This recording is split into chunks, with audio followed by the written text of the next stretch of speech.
just coming off the chat that we had yesterday in Q&A about like trainers being afraid to commit to goals. So we did a bio review for every coach in Stand Out. Yeah. Every coach that was on the call. It's like, paste your Instagram bio and let's pull it apart.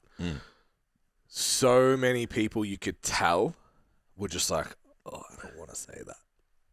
Yeah. 'Cause what if I can't do it? Yeah, they don't like the tangible outcome in a time frame. Yeah. There's too many what ifs. Yeah, so then we're talking about specifically like we had one that was like lose 20 kilos, one that was lose 10. Just talking about like back in our day, because we're 100, we were in the crossover of like we were the good coach because we won't starve you and forget about you. Yeah. That then turned into if you weren't about slow, sustainable weight loss, you're a bad You're a bad coach, yeah. We've still got a hangover from that. And we didn't actually learn the lessons that we were supposed to learn, which is having good communication, having plans that were outside of just that time frame. Yep. So you bringing people out of that situation, not just pushing them into that situation. Pre-qualifying them beforehand, potentially. Yeah. So we just did it wrong. Yeah. Like speed, the transformation speed isn't a bad thing. People do it all the fucking time. Speed wins in business too, man. And from a business standpoint, 100%. People don't... It's what people actually fucking want. Yeah. Look, yeah, I think I kind of mentioned it. It was like blending the veggies with the pasta sauce. Like, you kind of got to give them what they think they need, what they want. We got to give them what they want, and then you've got to give them what they need. Yeah. So sometimes it is like, lose this amount. There's going to be so many people that it's not going to work out that way, but they're never really going to call you out on either. If you had to put a percentage on it, looking at the trainers we work with, how much is a lack of confidence to deliver the outcome, and how much is a perception that it's, I don't want to say immoral, but like doesn't align with them? I don't know. I'd say the two biggest things that are going to influence making those, like using that messaging though. Yeah. Because like even if you took the idea that you don't get paid until you get the result, would you like go hard in the paint and do everything you can to make this happen? Get the outcome. It's the same. It's the same premise. Yeah. You know, I think people, as soon as they put an amount to like a timeline, yeah, they're like, fuck, it's on me now. Yeah. And it's like, well, it should be on you anyway. Like the best coaches deliver all the time. So I think there's a lot of it because of that, but there's still, you know, oh, this makes me feel, because what if this person can't lose it, or what if this person's busy, or what if this person has a slow metabolism and they're not going to lose their 10 kilos? Like, yeah, so what? They subscribed to the messaging. Yeah. And they've reached out to you because they're interested. You're going to have that conversation with them to understand. Yeah. I think what a lot of people missed. Or you'll send them the STC Fit podcast from the last 2 weeks and then they'll understand. Yeah. What a lot of people missed was the discussion we had before that, which was like just working with the person in front of you and being the professional and mapping out the timeline. Yeah. So you're going to do that anyway. Yeah. The goal is to attract someone's attention with an outcome and a timeline that they want. And then they're like, I've either seen enough of you to make that decision now, or you're on my radar. Yeah. You know, and then you're messaging and, you know, potentially you cut I'm going to reach out to the business reach out to the person. They go, oh, well, I was meaning to do that. Like, here we are. Let's chat. They're missing that idea, like the whole process. They're just being like, oh, if I don't deliver this in this timeline, like people are going to get angry at me. I'm a shit coach, this and that. Yeah. Like I've had people where it's like, yeah, we can put on, like they're like, I want to put on 5 kilos. Sweet. Like, here's the minimum term and this is how long I think it's going to take. And then you just do it. Yeah. It's like, they don't sit back and go, oh, I didn't get that 5 kilos in that timeline. Like, yeah. Because if they did, I'd be like, oh, well, let's look at all the gaps. Yeah. Let's look at all the holes that you needed to fill. Yeah. You know, I don't think there's never a scenario where it works in the way that the trainer thinks it's going to happen with like the messaging, the clientele, and if they don't deliver. Yeah. So coming back to the industry part of it, I'm still seeing cool and micro influencers that are still running the wave of like morality of shitting on 8 and 12 week challenges and jumping on podcasts and talking shit about that. Because they came from that era where like everyone was doing 12 week challenges. Yeah, it's still a market though, to be fair. And a 12 week challenge was here's your meal plan, here's your training plan, give us your pictures, fuck off. Yeah. And I think that still is creating this hangover in the trainers that we're dealing with that are like, oh, but this person said that I'm a fucking piece of shit if I do that. It's probably a market that's never going to die, though, because, like, the best market to pick is broken people. So, like, if you're... Yeah. You know what I mean? Like, you're like, yeah, come to me. Oh, so that person... They know shit about that. They're so aware of that. They're so aware that messaging is that's calculated shit. Yeah. So that like they're going to talk about all of the wrong things and like how easy is it to understand someone who's just rock bottom? Yeah. Like my clients aren't rock bottom. Yeah. They're frustrated. Yeah. You know, and they're second guessing themselves. So I can't sit there and just like turn the emotional dial up where they can. So they're like, oh, well, we know that, like, you know, you're upset because you're back at the same point as you started, probably even worse, and you keep going through the same cycle again, and it's because, you know, we pushed you too hard. And then it's like, okay, cool, let's do the opposite. Commit to a 6...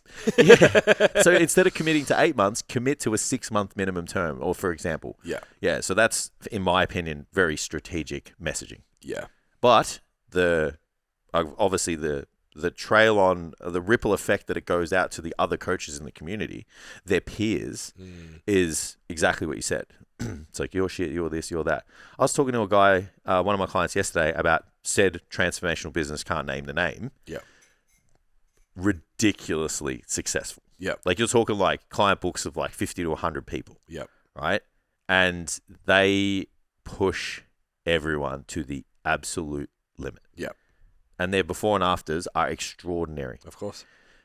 The volume of people that succeed, you wouldn't even know.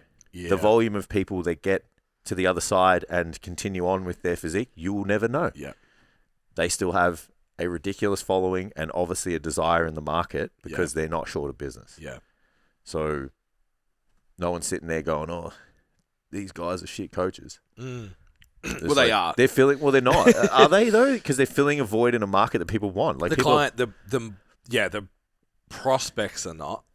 So like, if the coaches are. This is what I struggle with, and this is what I'm struggling, like trying to play devil's advocate and struggling with on their side. You create something people want. Yeah. They buy it. They get it. Yep.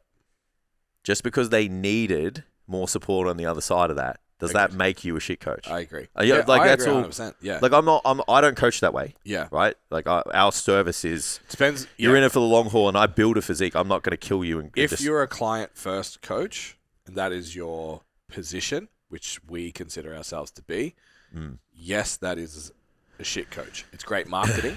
It's not good coaching. Yeah, but I know. But I guess again, just playing devil's advocate is like I've had people who want to lose a large amount of weight in a short period of time, and I've done it. Yeah, but the shit part would be not saying you need to stay for 2 months after.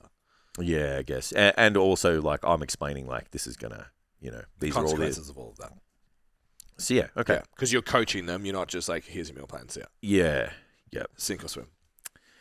Yeah, just thought I'd have that discussion. Yeah, I like the thought spiral. Yeah, from a business perspective, I think it still makes sense. So, like, it's like, so there'll be people who will succeed in that style of business who are happy to deliver it though. Like this guy doesn't care, bro. Yeah, 100%. These people. Yeah, they don't give a fuck because they're still doing it. Yeah, so let's go that direction now. Is clearly there's a market for it.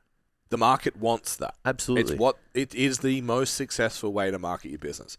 To put out there like, come and find confidence and come and like lose weight for the last time and all of that shit is way fucking harder to sell. Agreed. Then look at this. I'm listening. I'm going to look up the business, not show anyone, and I'm going to see if I can tell you the guarantee without anyone knowing the business. Okay. Yeah, just because I don't want to like throw them under the spotlight. Like, no, you know, I mean, it's like it's not. Yeah, it's not what we're about. Yeah, exactly. Same as I'm not naming the influencer that talks about it all the time. Yeah. Let's have a look.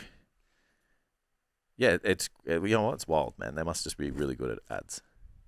No followers. No, the messaging is just not great. But there's just transformations all across the page. Like which is what works, right? Yeah.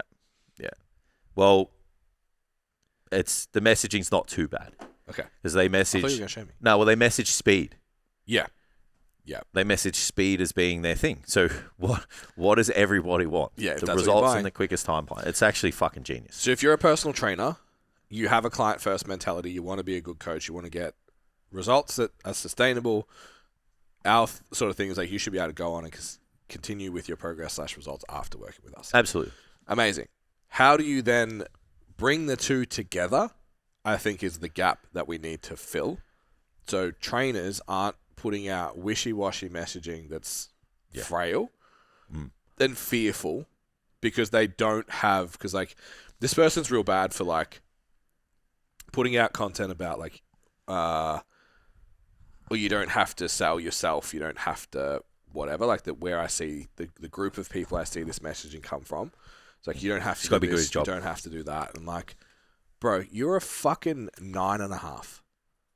Like, and you speak incredibly well. You're super educated. Like, come on. Yeah. Like, just because you're not... It's easier for you. It's not even that it's easier for you. It's like you're... It's the hot business coach telling the regular business coach, just put posts out. When I say it's easier for them, I mean the messaging. Yeah. Like, everybody likes what they see. The energy is good. Yeah. They're just like... You get more engagement just from that. Human behavior suggests it. We talked about that in the podcast. Yeah. Which is like, it's fine. Do that. Of course. But it starts to get a bit murky when, it's like the hot business coach has been like, I'll just post 5 times a week. That's all I do. It's like, well, that doesn't work if I don't look like you. Yeah, man. So, that rubs me the wrong way. Anyway, how do we take people